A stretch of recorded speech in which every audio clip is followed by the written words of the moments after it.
ప్రభునేసు క్రీస్తు వారి శరీర రక్తములకు సాదృశ్యముగా ఉన్న మనలో సేవించడానికి ముందుగా కొన్ని మాటలు దేవుని మాటలు తెలుసుకొని దేవుని యొక్క వాక్యములో మనం సరిచేయబడి యోగ్యముగా మనలో చేద్దాం. సామెతల గ్రంథం 31వ అధ్యాయం 31వ సామెతలు 31.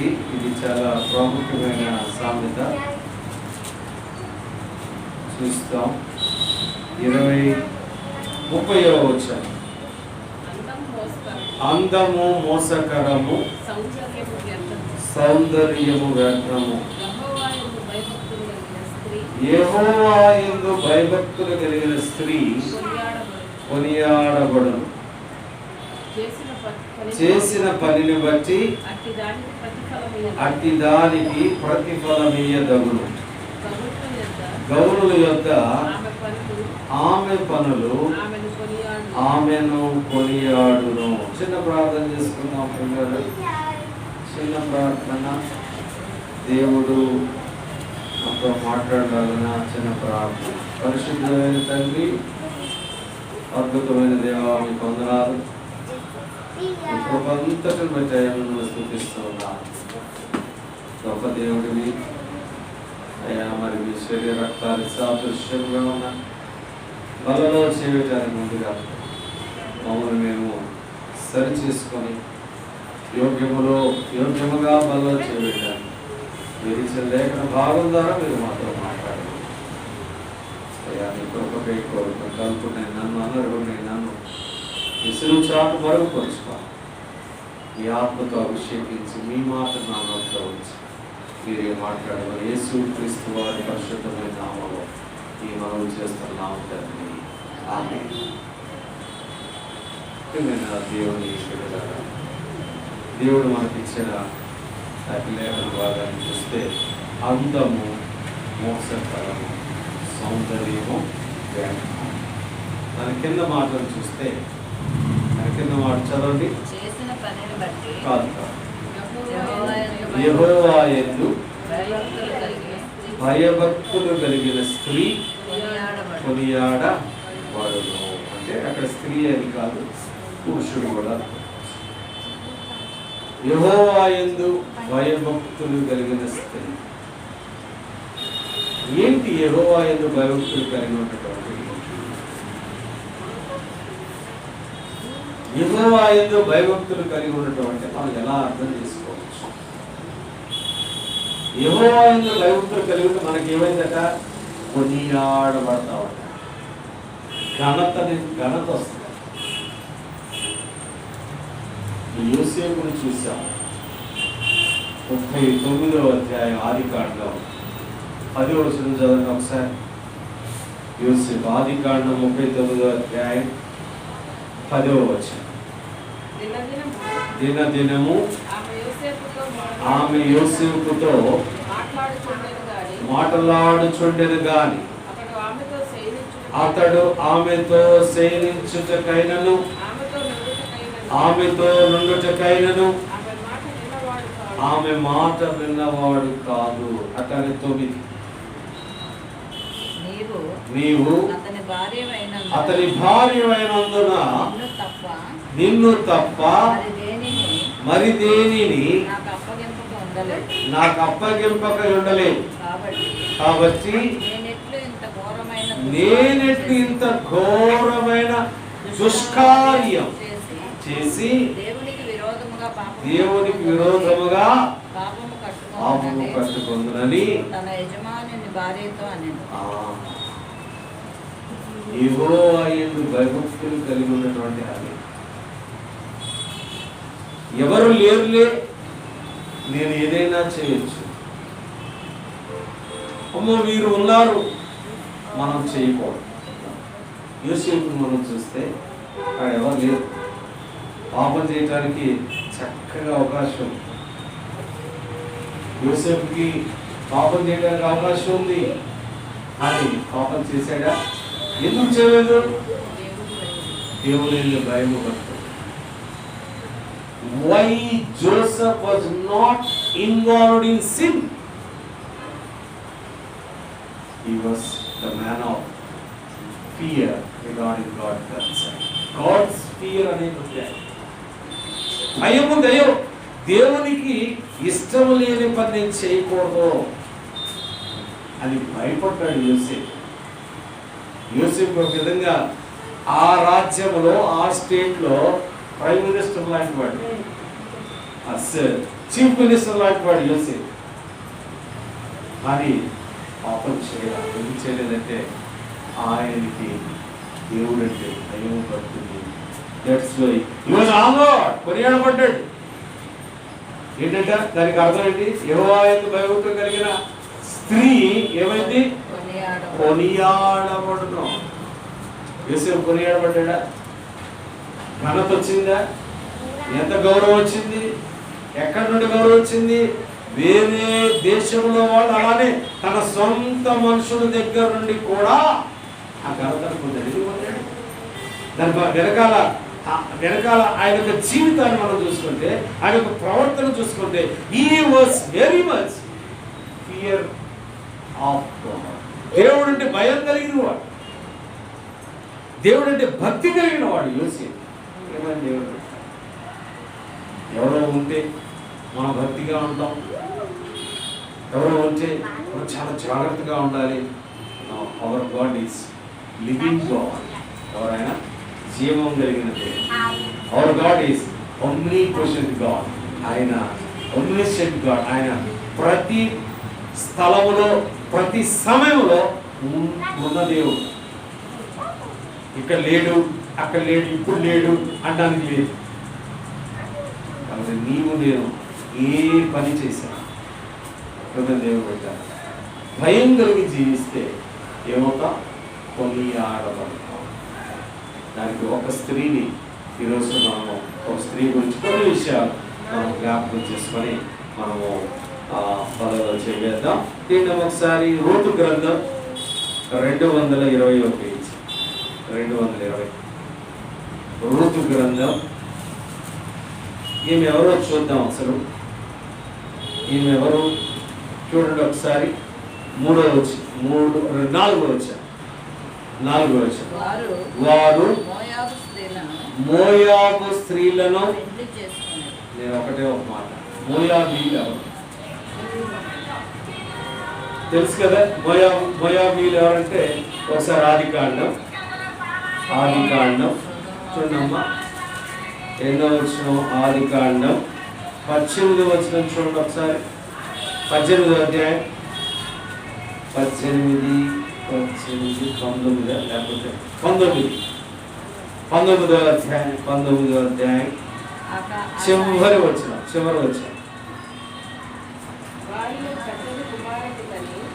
37 నుంచి చదువు. రైట్. వారిలో పెద్దది కుమారుని కని వానికి మోయాబు అని పేరు పెట్టెను. చాలు. తర్వాత వీళ్ళు ఎవరు? వీళ్ళు నాకు అది కావాలి. ఎవరు ఈ మోయాబీలు? లోతు అనే వ్యక్తి ద్వారా ఈ లోకములకు అక్రమముగా బయటికి వచ్చిన సంతానం, అంటే శపింపబడిన. లోతుకి 2 కుమార్తెలు మనకు తెలుసు. సొదొమ గొమొర్రాలో ఉండేవాడు లోతు. తర్వాత దేవుడు రక్షించాడు. బయటికి వెళ్ళిపోయిన తర్వాత అతనికి మద్యం త్రాగించి మరి మన యొక్క ఆ జనరేషన్ సంతానం ఎలా మనం డెవలప్ చేసుకోవాలి అనే ఉద్దేశంతో మరి తన చేత పాపంలో ఇన్వాల్వ్ అయ్యి బయటికి తీసుకునే సంతానం శపింపబడిన సంతానం. వీళ్ళకి దేవుని వంశావళిలో వీళ్ళకి స్థానం లేదు. మోయాబీలను ఇంకోటి ఎవరమ్మా? చిన్నది అమ్మోనీయులు. గుర్తుంచుకో, మోయాబీలు, అమ్మోనీయులు. ఈ రూతు అనే స్త్రీ ఏ వంశానికి చెందింది? మోయాబీయులో, అంటే కర్స్డ్ జనరేషన్ సంబంధించి, అంటే దేవుడి చేత శపింపబడిన జనాంగములో నుండి వచ్చిన స్త్రీ. దేవుడి చేత శపించబడిన జనాంగం. మోయాబీయులు, అమ్మోనీయులు, తర్వాత ఫిలిస్తీయులు, తర్వాత కనాను, వీళ్ళందరూ కూడా అదే త్రోవకు వస్తారు. సరే, ఇప్పుడు అది అవసరం లేదా అమ్మా?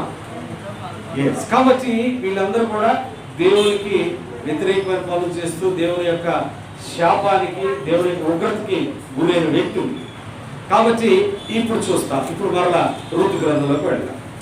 చదవం ఒకసారి అది. ఋతు గ్రంథం. ఎవరామె?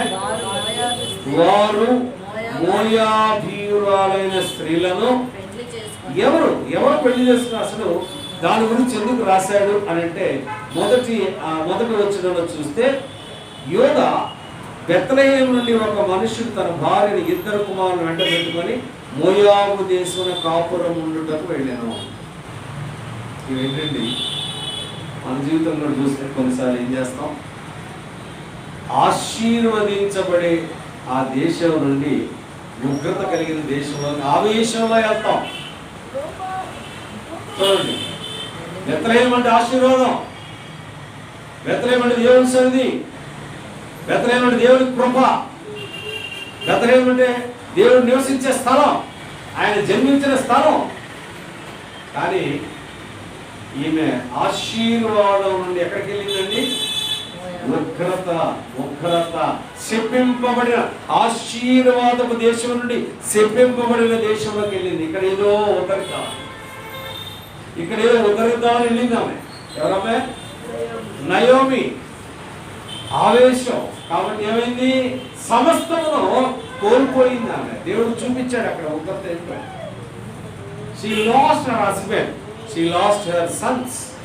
2 కుమారులు పోగొట్టుకుంది, 2 ఆమె భర్తను కూడా పోగొట్టు. ఎందుకంటే ఆశీర్వాదం నుండి శపించే దేశానికి వెళ్ళింది ఆమె.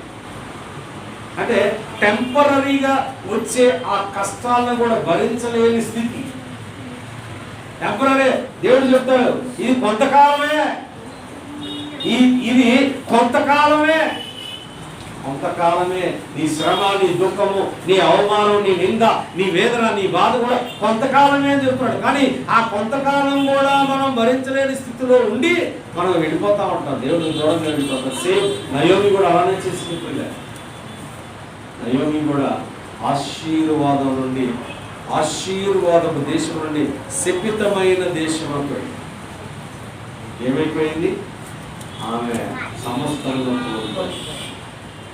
ఇక్కడ రూతు గురించి మనం ఆలోచిస్తే, మోయాబీయురాలైన స్థితి, ఆ స్త్రీ అంటే శపింపబడిన జనాంగంలో నుండి వచ్చిన ఆ స్త్రీ జాగ్రత్త గమనించాలి. దేవుని భయభక్తులు కలిగిన బిడ్డగా ప్రవర్తించడం ద్వారా ఆశీర్వాదపు దేవుని యొక్క వంశావళిలోనికి ఎలా వచ్చింది? ఇది కారణం ఏంటి? ఇది కారణం ఏంటి? చెప్పు. నవ్వు కాదు, చెప్పు.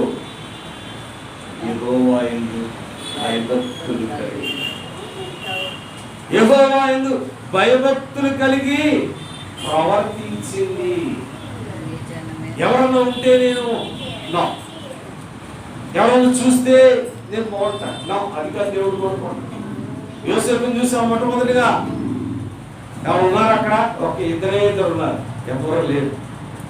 ఇక నిల్వాలి. కానీ దేవుడు భయము భక్తి వెళ్ళినాడు. ఇక్కడ రూతు కూడా ఈమె యొక్క 2-3 లక్షణాలు చూసి మనం ఏ విధంగా రూతు ఆ శపింపబడిన జనాంగంలో నుండి వచ్చిన ఆ స్త్రీ ఆశీర్వాదపు జనాంగంలోకి, దేవుడి చేత అభిషేకించబడిన జనాంగంలోకి, దేవుడి చేత ఏర్పరచబడిన జనాంగంలోకి ఏ విధంగా ప్రవేశించిందో మనం చూడొచ్చు. అక్కడ మొట్టమొదటిగా ఆ ఇంట్రడక్షనే చూస్తే పరిశుద్ధాత్మ దేవుడు చక్కగా ఇక్కడ రాయించాడు. ఆమె మోయాబు వంశమునకు చెందినది. మోయాబు వంశమునకు చెందిన ఆ స్త్రీ చివరి వంశంలో చూస్తే 4 చివరి ఆ యొక్క చూస్తే పెరెస్ వంశావళి. పెరెస్ హెస్రోను కన్ను, హెస్రోను రామును కన్నను, రాము అమినాదాబును కనెను, అమినాదాబు నయస్సోను కనెను, నయస్సోను సెల్వానును కనెను, సెల్వాను బోయజును కనెను, బోయజు రూతు ఓబేదునుగా నేను అక్కడ పోయిన దగ్గర ఎవరు వచ్చారు? రూతు వచ్చేసి అక్కడ మొట్టమొదటిగా ఆమె యొక్క ఇంట్రడక్షన్ చూస్తే మోయాబు వంశానికి చెందిన స్త్రీ, అంటే శపించబడిన వంశమునకు చెందిన స్త్రీ తన ప్రవర్తనను మార్చుకుంటే ఆశీర్వాదపు జనాంగంలో కూడా దేవుడు ఎలా తీసుకొస్తాడో ఇక్కడ చూపించాడు. రోజు జీవితాలు మనం చూపించాడు. అదే ఇంకొక ఆమె ఉంది. ఎవరు మామ? ఇద్దరు వేగులు వెళ్తారు. వాళ్ళకి హాస్పిటాలిటీ ఆతిథ్యం ఇస్తుంది. ఎవరు? రాహాబు. ఆమె కూడా దేవుడు వంశవాళ్ళు ఆమె పేరు కూడా తీసుకురావడానికి జరిగింది, పెట్టడం లిఖితంగా చేయబడి. చూడంటే దేవుడు పక్షపాతి కాదు. దేవుడు ఎవరు? పక్షపాతి కాదు. అన్యులకు అందరికీ దేవుడు ఆయన. యెహోవా యందు భయభక్తులు కలిగి ఉంటే,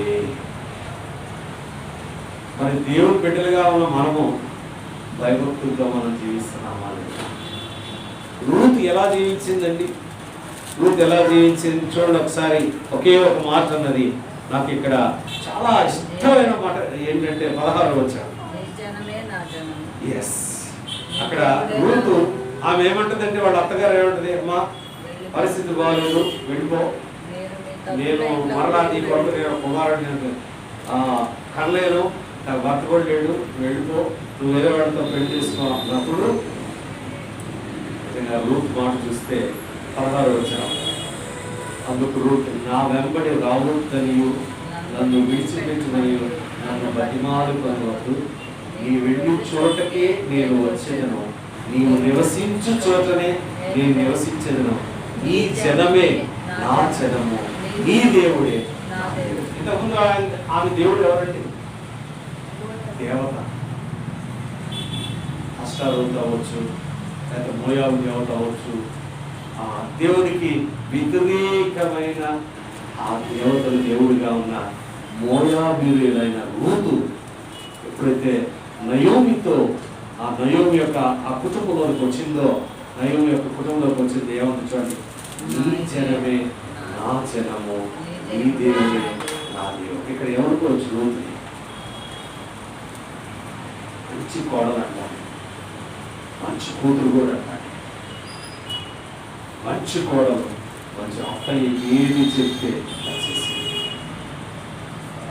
అత్త ఏది చెప్తే అది నువ్వు వెళ్ళిపో అనేది కూడా అత్తయ్య.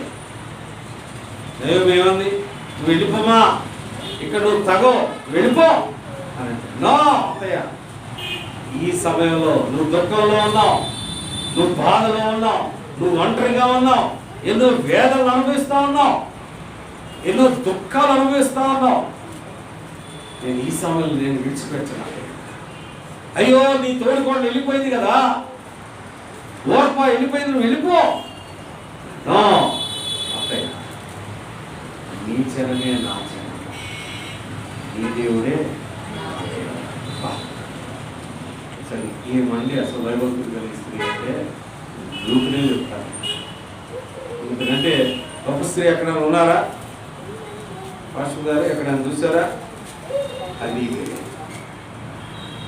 కదా, దావీదు దగ్గరికి వచ్చి ఎంతో భయంతో కదా తప్పు చేసినా కానీ, అయ్యా మూర్ఖుడయ్యా క్షమించయ్యా అనేసి ఎంతగా చూసారంటే హాస్పిటల్. కాబట్టి ఇక్కడ ఈమెను చూస్తే ఈమెలో ఒక లక్షణాలు తీద్దామా దీంట్లో నుండి. మీ జనమే నా జనము, నీ దేవుడే నా దేవుడు అంటే నేను ఏమంటా అంటే బాధ్యత కలిగిన స్త్రీ. కొంతమంది ఏం చేస్తారు? నాకెందుకులే అని తుడుచుకొని పోతారు కొంతమంది కదా. నాకెందుకులే, నీ చావు నువ్వు చావు, నాకు సంబంధం లేదు, నేనేదో ఇక్కడ మంచిగా ఉండాలని వస్తే, నేనేదో ఇక్కడ అంతా బాగుంటుందని వస్తే ఈ బాధలు ఏంటి, ఈ దుఃఖాలు ఏంటి, నాకు చాలా కష్టం, నేను ఉండలేను అని వెళ్ళిపోయింది. నీ జనమే నా జనం, నీ దేవుడే నా దేవుడు. ఎవరికంటే ఆ లక్షణాలు? ఆ బాధ్యత కలిగిన స్త్రీగా లేకపోతే బాధ్యత కలిగిన పురుషుడిగా ఎవరు ప్రవర్తిస్తారు? యెహోవా యందు భయభక్తులు కలిగిన వాడు ప్రవర్తిస్తాడు.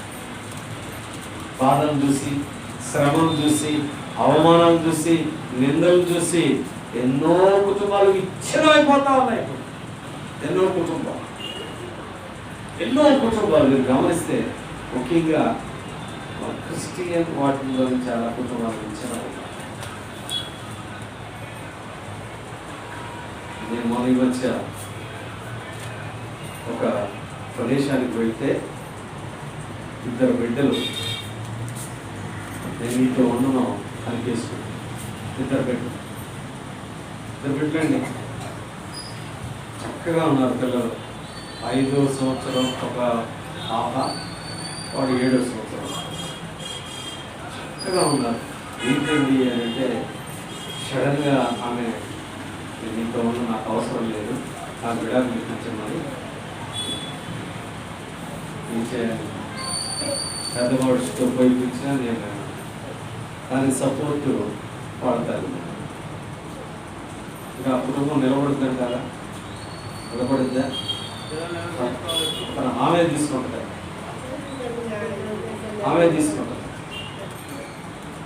ఈ పిల్లోడే నాకు ఇవ్వండి అని అంటే అన్న నేను ఇవ్వను. ఎట్లా బ్రతకాలి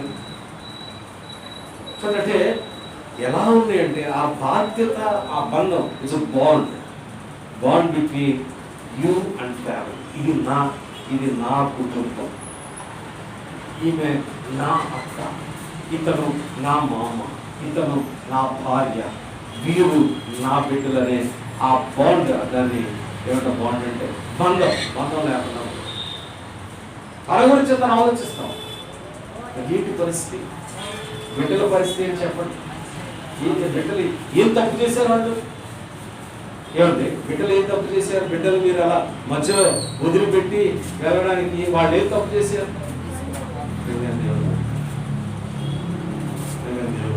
ఇక్కడ రూతులు చూస్తే, మొట్టమొదటిగా రూతులు చూస్తే బాధ్యత కలిగిన స్త్రీ, యెహోవా యందు భయభక్తులు కలిగిన స్త్రీ.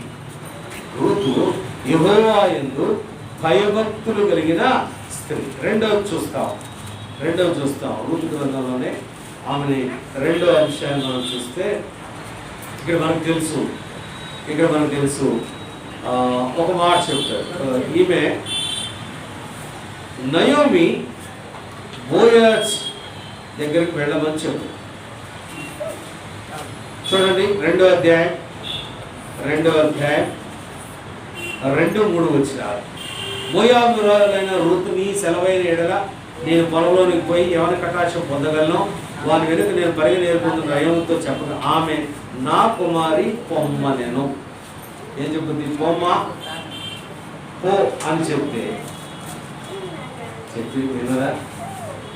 చెయ్యి అంటే చేసిందా? ఇది మానుకో అంటే మానుకుందా? చేసిందా రూతు? మనం ఎందుకు చేయలేకపోతున్నాం?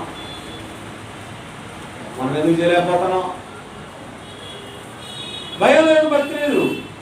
దేవుడు అంటే భయం లేదు, భక్తి లేదు. మనుషులు అంటే అసలు లక్ష్యమే లేదు. లక్ష్యం ఉండాలి కదా. వాళ్ళంటే అది మన వాడుక భాషలో వాళ్ళంటే లెక్క ఉండాలి కదా. లెక్క లేదు. దేవుడు అంటే భయం, భక్తి ఉంటే ఖచ్చితంగా ఏం చేస్తాం? పెద్దవాళ్ళు చెప్పిన మాట వింటాం. ఇక్కడ పో అన్నప్పుడు బోయేస్ దగ్గరికి అమ్మో వేరే నేను వెళ్తాను అని అందా? నేను వెళ్తాను అని అందా? వెళ్తాను అని వెళ్ళింది. ఇక్కడ నేను ఈమెలో నుండి తీసుకుంటే విధేయత కలిగిన స్త్రీ అంట. రూతు విధేయత కలిగిన స్త్రీ. ఏమైంది? Obedience leads to blessing. విధేయత ఏమైంది? ఆమెను ఆశీర్వాదపు ఆ అనుగ్రహాన్ని పొందడానికి దానిచేసింది. దానికి అంతటి కారణం ఏమంటే యెహోవా యందు భయభక్తులు కలిగి. ఇంకా చాలా ఉన్నాయి, నేను గురించి చేస్తున్నాను. యెహోవా యందు భయభక్తులు కలిగిన 1 బాధ్యత, 2 విధేయత. ఈరోజు మన జీవితంలో ఒకటి అవి ఓపించాలి. కుటుంబానికి బాధ్యత లేదా? దేవుడు అంటే పెద్దలంటే విధేయత చూపిస్తున్నామా? ఇక్కడ చూడండి, విధేయత చూపించింది ఆశీర్వదించబడింది. ఎక్కడ నుండి వచ్చిందండి ఈ రూతు అనే స్త్రీ? ఎక్కడ నుండి వచ్చింది? శపించబడిన జనాంగంలో నుండి వచ్చిన ఆ స్త్రీ విధేయత చూపించడం ద్వారా ఎక్కడికి వెళ్ళింది? క్రీస్తు వంశావళి అంటే ఆశీర్వాదపు ఆ యొక్క అనుగ్రహంలోకి వెళ్ళి ఇక్కడ సీక్రెట్ అదే. నువ్వు విధేయత చూపించు, నేను నిన్ను ఆశీర్వదిస్తాను. నేను చెప్పిన వాడు విను. ద్వితీయోపదేశకాండం 28వ అధ్యాయం 1వ వచనం 2వ వచనం చదువుతాం. ద్వితీయోపదేశకాండం 28వ అధ్యాయం 1వ వచనం. ద్వితీయోపదేశకాండం 28వ అధ్యాయం 1వ వచనం. నీవు నీ దేవుడైన యెహోవా మాట శ్రద్ధగా విని నేడు నేను నీకు ఆజ్ఞాపించుచున్న ఆయన ఆజ్ఞలన్నింటినీ అనుసరించి నడుచుకొని ఎడల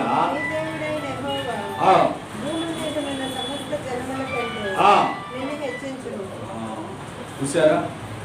ఇందాక ఏమన్నాం? యెహోవాను భయభక్తి కలిగిన స్త్రీ ఏమంటారు? కొనియాడబడిందంట. కొనియాడబడేది ఎవరు? ఈ భూమి మీద ఉన్న మనుషులే.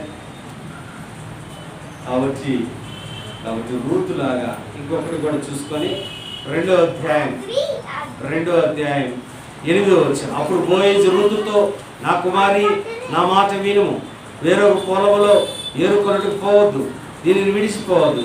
ఇచ్చట నా పనికత్తుల యొక్క నిలకడగా ఉండమని ఓ మాట చెప్పాడు. చెప్పినప్పుడు బోయేజు తెలియనోడు, కానీ అత్తయ్య చెప్పింది వెళ్ళింది. అతను మాట చెప్పాడు, అతను ఒక ఆజ్ఞాపించాడు, అతని మాట కూడా వెళ్ళాడు. చూసారా? అతని మాట కూడా విన్నది. విధేయత చూపించుతున్నారో ఏం జరిగింది? అతని యొక్క అనుగ్రహమును పొందింది. చూడండి ఇక్కడ చూస్తే అక్కడ చదవం ఒకసారి. అందుకు ఆమె సాగిలపడి తల వంచుకొని, ఏమి పరదేశీనైన నా యందు లక్ష్మణు నీవు కటాక్షము కలిగినో అని చెప్పగా, కటాక్షము కలిగింది. చూడండి, విధేయత దేన్ని చూస్తుంది? కనికరం పొందటానికి కదా. మనం ఒకటి చూసాం, ఏంటది? అతిక్రమను దాచిపెట్టువాడు వర్ధిల్లడు, దాన్ని ఒప్పుకొని విడిచిపెట్టువాడు కనికరం పొందును. కనికరం పొందాలి. ఓయ్ చెప్పిన వాడికి కూర్చో తప్పకుండా మరి చేశాడు. 12వ వచనంలో చూస్తే, యెహోవా నీవు చేసిన దానికి ప్రతిఫలం ఇచ్చును. ఇజ్రాయేలు దేవుడైన యెహోవా రెక్కల క్రిందగా సురక్షితంగా ఉన్నట్లు వచ్చితివి. ఆయన నీకు సంపూర్ణమైన బహుమానం ఇచ్చినని